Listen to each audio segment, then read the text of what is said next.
नमस्ते, जय श्री कृष्णा। सबका बहुत स्वागत है फिज़िक्स के इस सेशन में, जिसमें हम बहुत ही important topics exam point of view से जो आपके एग्ज़ाम में क्वेश्चंस पूछे जाते हैं उनको लेकर आपके सामने आई हूँ। मैं डॉक्टर योगिता श्रीमाली, आपकी फ़िज़िक्स टीचर। काफ़ी टॉपिक्स आपको पढ़ा चुकी हूँ, समझ में भी आए होंगे क्योंकि मैंने पूरी कोशिश करी है आपको बहुत अच्छे से एक्सप्लेन करने की, फिगर्स बनाकर बहुत अच्छे से एक्सप्लेन किया है। साथ में आपको ये भी बताती हूँ मैं कि एग्ज़ाम में क्वेश्चन किस तरह का पूछा जाता है, क्योंकि हमें आता सब है। जब हम पढ़ते हैं तो हमें आता सब है, लेकिन जब अपन पेपर देखते हैं तो हमें समझ में ही नहीं आता इसमें लिखना क्या है। तो मैं हर क्वेश्चन के साथ हर लेक्चर में आपको बताती रहती हूँ कि किस तरह का क्वेश्चन पूछा जाता है और उसमें हमें लिखना कितना है, कैसा लिखना है। मैं बार बार आपको यही बोलती हूँ, एग्ज़ाम में जितना पूछा जाए पॉइंट टू पॉइंट उतना ही लिखना है, उससे ज़्यादा नहीं लिखना है। आप लोगों का जो ये भ्रम है कि हम ज़्यादा लिखेंगे तो एक्सटर्नल ज़्यादा मार्क्स देगा, ऐसा नहीं है। आपका अगर कॉन्सेप्ट है वो 2 लाइन में पूरा हो रहा है तो 2 लाइन लिख के ख़त्म करना है, और अगर 4 लाइन में पूरा हो रहा है तो 4 लाइन लिख के ख़त्म करना है। यूँ नहीं कि हम बहुत सारी चीज़ें उसके अंदर लिख रहे हैं। एग्ज़ाम में हर क्वेश्चन को अलग मार्क दिया गया है, हर क्वेश्चन को अलग टाइम दिया गया है। वो इसीलिए दिया गया है कि आपका मैनेजमेंट चेक किया जाए कि आप क्वेश्चन को अच्छे से समझ पा रहे हैं, क्वेश्चन पेपर को, जो क्वेश्चन पेपर का पैटर्न है उसको आप अच्छे से समझ पा रहे हैं या नहीं समझ पा रहे हैं, कि क्वेश्चन का मार्क्स कितने का है और क्वेश्चन कितने वर्ड्स का पूछा गया है। दोनों आपको बहुत अच्छे से समझना है, कितने नंबर का क्वेश्चन है और कितने वर्ड्स का है। गिनने नहीं बैठना है कि 100 वर्ड का है तो हम 100 वर्ड गिनने बैठे, गिनना नहीं है, लेकिन एक रफ आइडिया हो जाए कि अगर सेक्शन ए में पूछा है 1 नंबर का पूछा है, आधे नंबर का पूछा है, तो या तो 1 वर्ड का होगा या 1 लाइन का होगा। सेक्शन 2 में पूछा है, सेक्शन बी में पूछा है, 2 नंबर का क्वेश्चन है तो 4 या 5 लाइन होगी। डेफिनेशन है, डेफिनेशन आ जाएगा, फॉर्मूला है, फॉर्मूला आ जाएगा, वो सारी चीज़ें। सेक्शन सी में पूछा है, थोड़ा लंबा पूछा है, हम पूरा डिस्क्रिप्शन देंगे, और सेक्शन डी में पूछा है तो और लंबा पूरा डिस्क्राइब करके देंगे। ठीक है, तो पेपर के पैटर्न को समझना है, क्वेश्चन किस तरह से पूछे गए हैं, कितने मार्क्स के पूछे गए हैं, कितने वर्ड्स के पूछे गए हैं, इन सारी चीज़ों को ध्यान में रखते हुए लिखना है। ठीक है, ऐसा नहीं कि सेक्शन ए का क्वेश्चन है और आप उसमें आधा पेज भर के आ रहे हैं। आपको कॉपी भी एक ही मिलेगी एग्जाम में, दूसरी कॉपी नहीं मिलेगी। तो कॉपी एक ही है, उसी के अंदर जितना है आपका उतना लिखना है आपको। तो कॉपी का मैनेजमेंट भी रखना है, वर्ड्स का मैनेजमेंट भी रखना है, टाइम का मैनेजमेंट भी रखना है। ठीक है, लास्ट क्लास तक हम एक बहुत ही इम्पॉर्टेंट फिनोमिना जो वेव ऑप्टिक्स का है, व्यतिकरण, इंटरफ्रेंस, उसको पढ़ चुके हैं। इंटरफ्रेंस क्या होता है, कैसा पैटर्न स्क्रीन पे दिखता है, उसका जो मैथमेटिकल डिस्क्रिप्शन था, मैथमेटिकल डेरिवेशन था, हम वो भी कर चुके हैं। इसका एक यंग्स डबल स्लिट एक्सपेरिमेंट था, हम वो भी कर चुके हैं। हम ये भी बता चुके हैं कि व्यतिकरण के अंदर जितनी भी फ्रिंजें मिलती है वो सब एक जैसी ही चौड़ाई की होती है, एक जैसी ही विड्थ की होती है। ठीक है, आज हम एक और तरंग प्रकाशिकी के बहुत ही इंपॉर्टेंट घटना है उसको पढ़ते हैं, वो है ध्रुवण पोलराइजेशन। पोलराइजेशन का मतलब, जब भी अपन एक लाइट की बात करते हैं, प्रकाश की बात करते हैं, तो प्रकाश में दोनों तरह के कंपोनेंट्स होते हैं, दोनों तरह के घटक होते हैं। विद्युत घटक भी होते हैं और चुंबकीय घटक भी होते हैं। जो विद्युत घटक होते हैं और चुंबकीय घटक होते हैं, दोनों एक दूसरे के लंबवत होते हैं। अगर विद्युत घटक ऐसे चल रहे हैं तो जो चुंबकीय घटक होंगे वो ऐसे चलेंगे, दोनों एक दूसरे के लंबवत होते हैं। और जो तरंग बनती है वो इन दोनों के लंबवत चलेगी। मतलब अगर एक्स डायरेक्शन में इलेक्ट्रिक कंपोनेंट है, वाई डायरेक्शन में मैग्नेटिक कंपोनेंट है, तो जो मेरी वेव चलेगी वो जेड डायरेक्शन में चलेगी। ठीक है, अब अगर लाइट ऐसी है जिसमें इलेक्ट्रिक और मैग्नेटिक दोनों कंपोनेंट्स हैं, तो उस लाइट को कहा जाता है अध्रुवित लाइट, अध्रुवित प्रकाश, polarised, unpolarised light, non polarised light. ठीक है, लेकिन अगर मैं उस नॉन पोलराइज्ड लाइट में से इलेक्ट्रिक कंपोनेंट्स को अलग कर देती हूँ और मैग्नेटिक कंपोनेंट्स को अलग कर देती हूँ, तो अब जो लाइट बनेगी उसको कहा जाता है समतल ध्रुवित प्रकाश या पोलराइज्ड लाइट। मतलब जो मेरा प्रकाश मिल रहा है उसमें मुझे एक ही तरह के कंपोनेंट्स अगर मिलते हैं तो वो ध्रुवित प्रकाश होगा, और अगर उसमें दोनों तरह के कंपोनेंट्स मिलते हैं तो अध्रुवित प्रकाश होगा, नॉन पोलराइज्ड लाइट होगी। ठीक है, सबसे पहले तो हम यही समझते हैं कि पोलराइज लाइट क्या होती है और नॉन पोलराइज लाइट क्या होती है, और उसको हम रिप्रेजेंट कैसे करते हैं, हम उसको बनाएंगे कैसे, कैसे हमें पता चले कि ये लाइट पोलराइज्ड है या नॉन पोलराइज्ड है। तो समझते हैं सबसे पहले हम इसी को ही। सबसे पहली चीज आ रही है साधारण या अध्रुवित प्रकाश। जो बल्ब के अंदर लाइट है वो साधारण लाइट है। तो जो साधारण लाइट है वो क्या आ रही है, चारों तरफ जा रही, इधर भी जा रही, इधर भी जा रही, इधर भी जा रही, इधर भी जा रही, इधर भी जा रही है। इसका मतलब इसमें विद्युत घटक भी है और चुंबकीय घटक भी हैं। दोनों घटक एक दूसरे के लंबवत है, इसलिए प्रकाश हमें चारों तरफ फैला हुआ दिख रहा है। इस प्रकाश को क्या कहते हैं, साधारण प्रकाश या अध्रुवित प्रकाश कहते हैं। जो प्रकाश के अंदर वैद्युत वेक्टर हैं उनके कंपन की दिशा प्रकाश के संचरण के लंबवत होती है, ऐसी लाइट को हम क्या कहते हैं, अध्रुवित प्रकाश कहते हैं, साधारण प्रकाश कहते हैं। ठीक है, अगर मुझे इसको रिप्रेजेंट करना है तो कई बार हम इस तरह से रिप्रेजेंट करते हैं।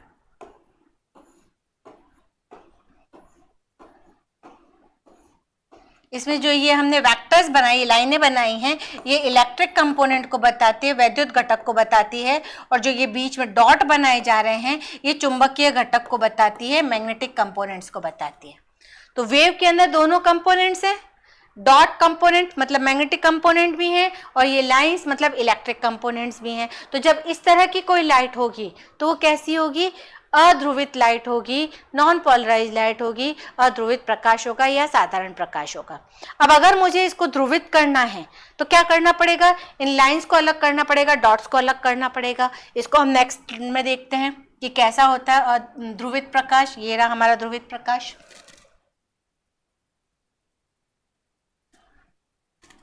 ठीक है, दिख गया आपको, लाइनें अलग हो गई, डॉट अलग हो गए। ये जो लाइनें हैं ये कागज के तल के समांतर कंपन हो रहे हैं और ये डॉट है वो कागज के तल के लंबवत कंपन हो रहे हैं। ऐसे कंपन हो रहे हैं, ये इलेक्ट्रिक कंपोनेंट हो गए, ऐसे कंपोनेंट हो रहे हैं, ये मैग्नेटिक कंपोनेंट हो गए, दोनों अलग हो गए। तो इस तरह के प्रकाश को क्या कहते हैं, समतल ध्रुवित प्रकाश कहते हैं। सीधी सी डेफिनेशन है, जब इलेक्ट्रिक और मैग्नेटिक दोनों कंपोनेंट होते हैं तो वो अध्रुवित है, इलेक्ट्रिक या मैग्नेटिक दोनों में से एक कंपोनेंट होते हैं तो वो ध्रुवित हो जाता है। ठीक है, तो डेफिनेशन में क्या लिखना है, जब वैद्युत वेक्टर कंपन की दिशा के लंबवत एक ही तल में होते हैं तो उसको हम समतल ध्रुवित प्रकाश कहते हैं। ठीक है, डेफिनेशन समझ में आ गई, फिगर से भी कॉन्सेप्ट समझ में आ गया। फिगर में जब भी अपन को दिखेगा, अगर ऐसा दिख रहा है कोई प्रकाश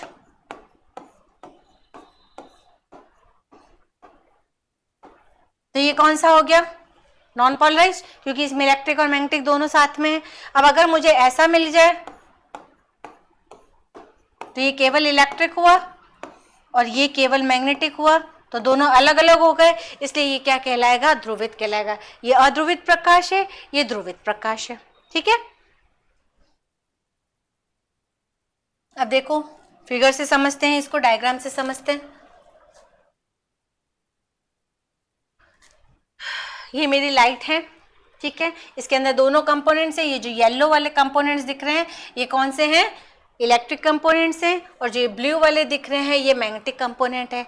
अब जब इलेक्ट्रिक और मैग्नेटिक कंपोनेंट्स को मैंने एक पॉलराइजर में से निकाला, पॉलराइजर क्या होता है, ध्रुवण तल या पॉलराइडर भी कहा जाता है इसको।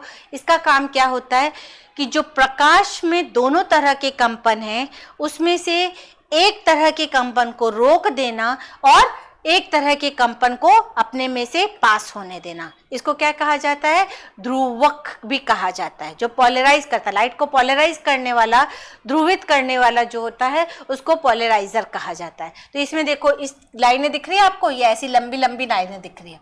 इसका मतलब जो यहाँ से लाइट आ रही है इसमें जो ये वाले कंपोनेंट्स हैं वो तो क्या हो जाएंगे, इस तल में से पास हो जाएंगे, लेकिन जो ये वाले कंपोनेंट्स होंगे परपेंडिकुलर वाले वो रुक जाएंगे।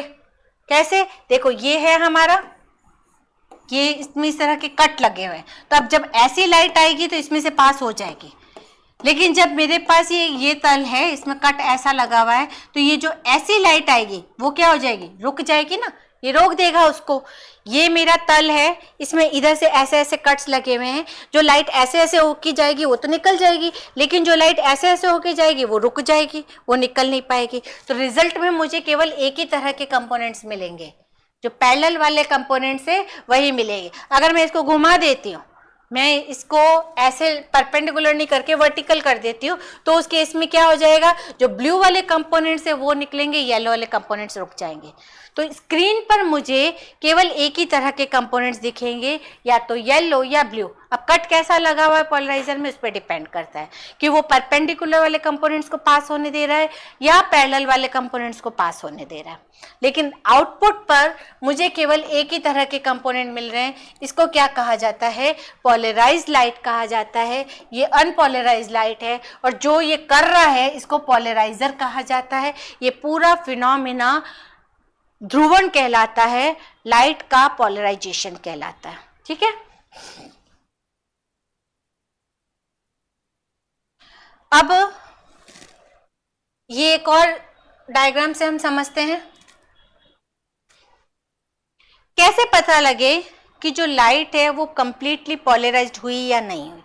तो यहां से हमारे पास लाइट आ रही है जिसमें दोनों कंपोनेंट है। ये पिंक वाला कंपोनेंट कौन सा है, जो पैरेलल वाला कंपोनेंट है, ऐसा वाला जो कंपोनेंट है, और ये ब्लू वाला कंपोनेंट जो वर्टिकल वाला है वो रुक रहा है।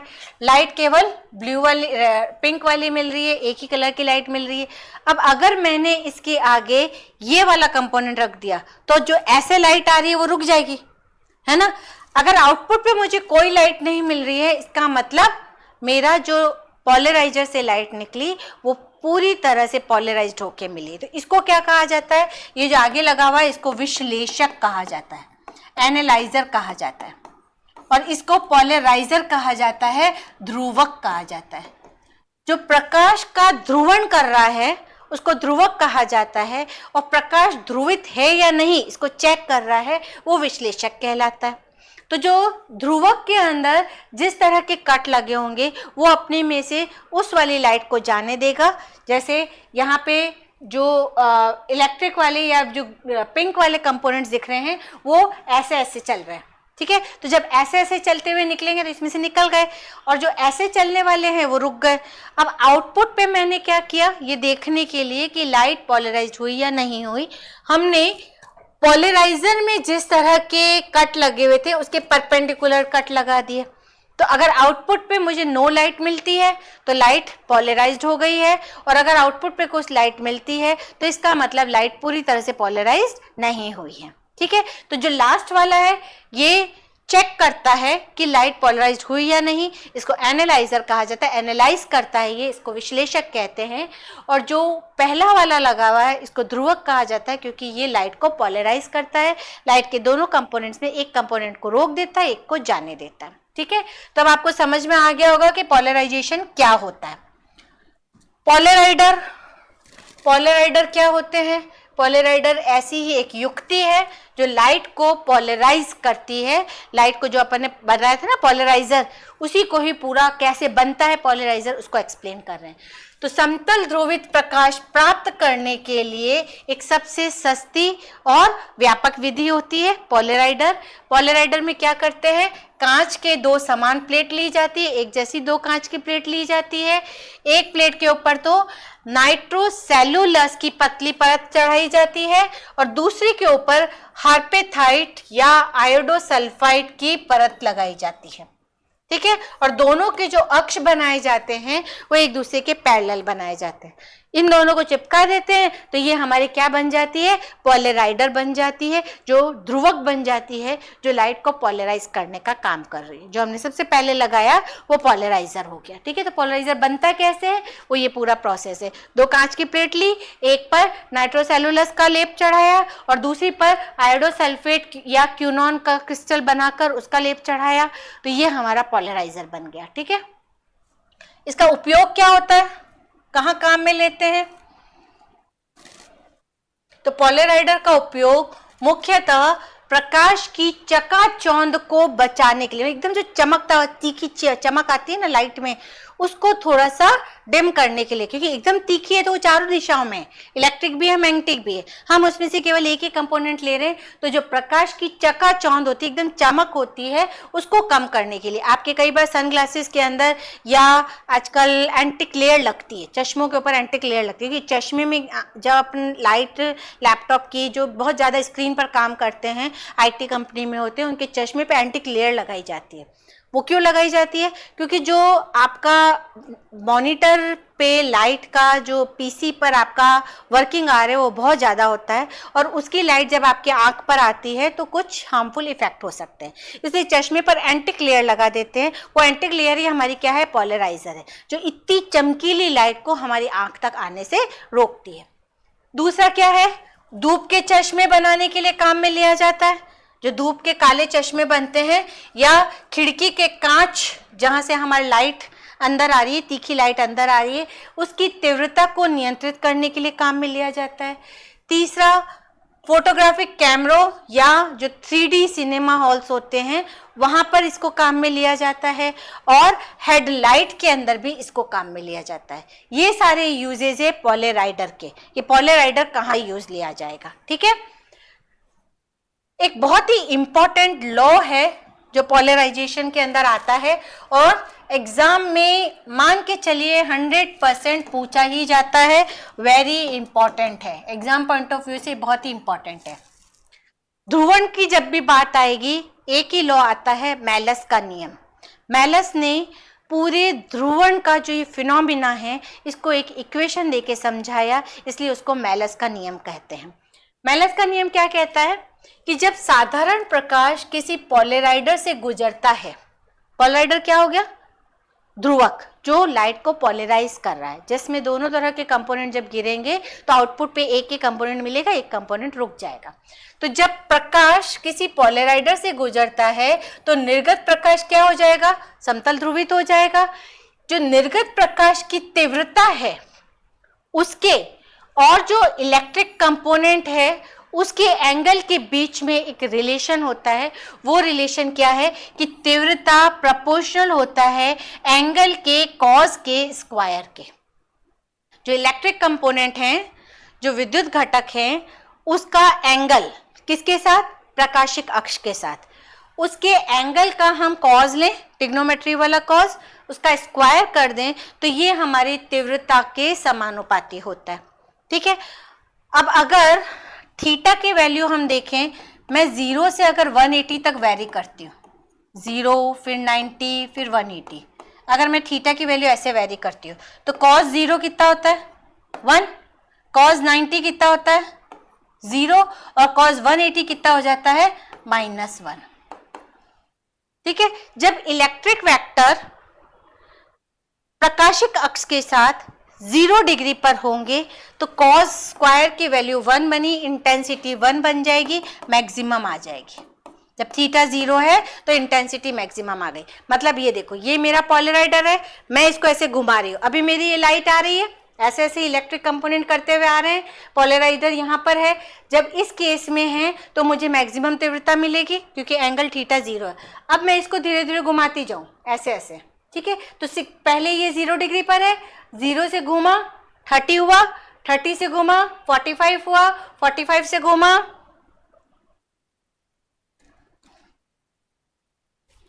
0 पर, फिर घूमा 30 हुआ, फिर 45, 45 से 60, 60 से 90 हुआ, 90 से घूमकर फिर वापस से 180 हो जाएगा। तो जैसे जैसे जैसे अभी ये तल है, अब जैसे जैसे यू घूमता जाएगा कॉस का मान कम होता जाएगा, तीव्रता का मान भी घटता जाएगा। जब 90 हो जाएगा तो कॉस 90 0 होता है, इसलिए मेरी तीव्रता भी 0 हो जाएगी। फिर वापस घूमता हुआ जब वापस 180 पर आएगा तो वापस से बढ़ जाएगी। तो जैसे जैसे 0 से 90 तक जाएगा, कॉस का मान 1 से 0 होता है, तीव्रता घटती जाती है। वापस 90 से जब 180 जाएगा तो कॉस का मान 0 से वापस से -1 होगा, लेकिन स्क्वायर है इसलिए माइनस का कोई फर्क नहीं पड़ेगा, वापस से तीव्रता बढ़ती जाएगी। ये है तल। अभी इससे घूमते घूमते घूमते ऐसे हुआ, जीरो हो गया, यहाँ पर मैक्सिमम है, फिर तीव्रता कम होती जाएगी, इस जगह पर आके जीरो हो गई, इससे वापस घूमता घूमता जब अगली अपोजिट डायरेक्शन में गया तो क्या हो जाएगा, बढ़ती जाएगी। ठीक है, तो हमें ये पता चल जाएगा कि किस एंगल पर हमारी तीव्रता अधिकतम मिल रही है। तो यही लॉ हमारा क्या कहलाता है, मेलस का नियम कहलाता है। तो मेलस का नियम लाइट के पोलराइजेशन को बहुत अच्छे से एक्सप्लेन करता है। जो दो केसेस मैंने आपको समझाए उनकी इक्वेशन बना के हमने एक्सप्लेन किया है।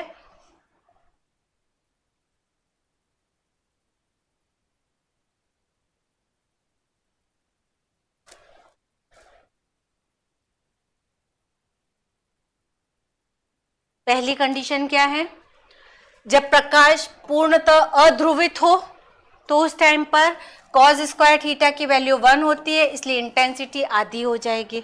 ठीक है, I नॉट मैक्सिमम इंटेंसिटी है। और जब दोनों पोलराइडर क्रॉसित स्थिति में है, एक ऐसा है दूसरा भी ऐसा है, ये दोनों हमारे ऐसे हैं, तो इस टाइम पर इन दोनों के बीच का जो एंगल होगा, एक ऐसा है और एक ऐसा है, तो इस टाइम पर तो मेरी जो इंटेंसिटी होगी वो क्या मिलेगी, मैक्सिमम I नॉट मिलेगी। ठीक है, और जब एक ऐसा हुआ और एक ऐसा हो गया तो अब इंटेंसिटी क्या मिल जाएगी, मुझे जीरो मिल जाएगी, कोई लाइट ही नहीं मिलेगी इस केस में, तो इंटेंसिटी जीरो हो गई। तो जब दोनों पोलराइडर एक दूसरे के समांतर होंगे तो अधिकतम तीव्रता मिलेगी, और जब दोनों पोलराइडर क्रॉसित स्थिति में होंगे, 90 डिग्री पर होंगे, एक दूसरे के परपेंडिकुलर होंगे, तो इंटेंसिटी जीरो मिल जाएगी। बस इतना ही करना है। ध्रुवण में इतना ही है आपका। ध्रुवण क्या होता है, प्रकाश का ध्रुवण क्या होता है, कैसे हम उसको पूरा एक्सप्लेन करेंगे, पोलराइडर क्या होते हैं, कैसे बनते हैं, उनके क्या यूजेस हैं। मेलस का नियम बहुत बहुत इंपॉर्टेंट है, एग्जाम में जनरली पूछा जाता है, सेक्शन ए में भी पूछ सकते हैं और सेक्शन बी में भी पूछ सकते हैं, इतना सही पूछते हैं, इससे ज़्यादा नहीं पूछते हैं। तो ये ध्रुवण आपका बहुत छोटा सा पार्ट है, जस्ट इंट्रोडक्शन डाला है कि ध्रुवण क्या होता है। जब आप हायर क्लासेस में जाएंगे तो पोलराइजेशन को और डिटेल में पढ़ेंगे। अलग अलग तरह के पोलराइजर बनाए जाते हैं, एक क्वाड्रेंट प्लेट बनाई जाती है, मतलब जो लाइट आ रही है उसको 1/4 कर देती है, एक अर्ध तरंगिकाएं भी होती है, जो लाइट जो आ रही है उसको आधा कर देती है इंटेंसिटी को। बहुत सारी चीज़ें हैं, वो आप आगे वाले क्लासेस में, अगर हायर डिग्री में आप बीएससी में जाते हैं या बीटेक में जाते हैं तो वहाँ पे और आप डिटेल में पढ़ेंगे। 12th के कोर्स में पोलराइजेशन इतना ही है, ध्रुवण इतना ही है। ठीक है, तो अच्छे से पढ़िए इसको, छोटा सा टॉपिक है, बहुत ज़्यादा इम्पॉर्टेंट, मेलस लॉ हम इम्पॉर्टेंट कह सकते हैं, पर पढ़ना जरूरी है, कॉन्सेप्ट क्लियर करना जरूरी है। वीडियो को देखते रहिए, चैनल को लाइक कीजिए, सब्सक्राइब करिए, वीडियो को देखिए, लाइक करिए। कुछ डाउट हो तो कमेंट करिए, मैं आपके सारे कमेंट्स का, आपके सारे डाउट्स को सॉल्व करूंगी, लेकिन उसके लिए पढ़ना जरूरी है। आप पढ़ेंगे तभी डाउट निकलेंगे, बिना पढ़े डाउट नहीं निकलेंगे।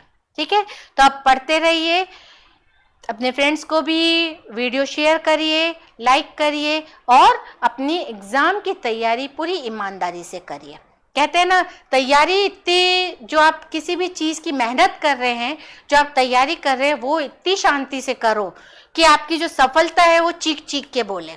आपको सब जगह बोलने की जरूरत है, मैं इतने घंटे पढ़ा, मैं इतने घंटे पढ़ा, मैंने इतना पढ़ा, मैंने इतना पढ़ा। आप सफल हो जाओगे, आपके मार्क्स से बता देंगे आपने कितना पढ़ा। आप किसी को कह दो कि मैं तो 10 घंटे पढ़ता था लेकिन मार्क्स आया आपके 40%, तो आपकी हंसी होगी कि क्या किया 10 घंटे पढ़कर। तो बहुत ज़्यादा प्रोपोगंडा नहीं करना है, जितना शांति से मेहनत करोगे आपकी सफलता उतनी ही चिल्ला चिल्ला के बोलेगी, उतना ही शोर मचाएगी। ठीक है, तो मेहनत करते रहिए, पढ़ते रहिए, कॉन्सेप्ट क्लियर करिए और डेडिकेशन बढ़ाइए पढ़ाई को लेकर। मिलते हैं ऐसी इंटरेस्टिंग टॉपिक के साथ वापस आपके सामने, तब तक थैंक यू वेरी मच।